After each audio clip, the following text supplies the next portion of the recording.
शिवसेना मुंबईमध्ये राज्यस्तरीय ओबीसी मेळावा घेण्यात येणार आहे। आगामी स्थानिक स्वराज्य संस्थेच्या निवडणुकांच्या पार्श्वभूमीवरती ह्या मेळाव्याचं आयोजन करण्यात आलेलं आहे। मुंबईमधून महायुतीसोबत ओबीसी मतं मिळवण्यासाठी ही खेळी आहे आणि लवकरच ठिकाण आणि तारीख देखील जाहीर होणार आहे।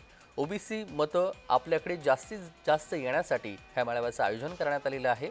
शिवसेनेकडून ह्या मेळाव्याचं आयोजन करण्यात आलं आहे आणि या सगळ्या संदर्भात सविस्तर तपशील आपण जाणून घेऊयात। शुभम उमाळे आपले प्रतिनिधी जोडले गेलेले आहेत। शुभम, शिवसेना मुंबईमध्ये राज्यस्तरीय ओबीसी मेळावा आयोजित करणार आहे, ज्याची तारीख आणि वार अजूनही कळलेला नाहीये। मात्र येणाऱ्या पालिका निवडणुकांच्या अनुषंगाने हा मेळावा महत्त्वाचा असणार आहे। शुभम, तेजस, विश्वसनीय सूत्रांकडून अशी माहिती मिळत आहे की शिवसेना पक्ष म्हणजे एकनाथ शिंदेचा शिवसेना पक्ष हा मुंबईमध्ये एक मोठा ओबीसी मेळावा जो आहे तो घेणार आहे। राज्यस्तरीय ओबीसी मेळावा घेणार आहे। खरं पाहायला गेलं तर स्थानिक स्वराज्य संस्थेच्या निवडणुका ज्या आहेत अवघ्या दिवाळीपर्यंत होतील, ऑक्टोबर महिन्यापर्यंत होतील, अशी एक चर्चा जी आहे ती सध्या राजकीय वर्तुळात सुरू आहे। आणि त्यामध्येच ओबीसीचे मतं मिळवण्यासाठी शिवसेना ही एक मोठी खेळी जी आहे ती करताना दिसून येणार आहे, ज्याचा फायदा जो आहे महायुतीमध्ये देखील होणार आणि शिवसेनेला देखील होणार।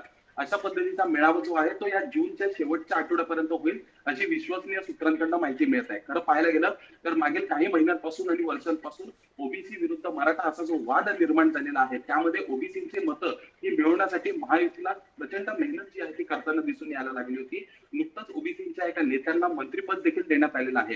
त्यामुळे महायुती कुठेतरी ओबीसीच्या मतांकडे आपलं लक्ष वेधताना दिसून येत आहे आणि त्यांची मतं आपल्या पडद्यात पाडून घेण्यासाठी आता शिवसेनेकडनं एक मोठा मेळावा जो आहे तो मुंबईमध्ये घेण्यात येणार आहे, अशी माहिती मिळत आहे। तेजस, अगदी धन्यवाद शुभम, आपण दिलेल्या सविस्तर माहितीसाठी। बातम्यांसंदर्भातले तपशील वेळोवेळी जाणून घेऊ।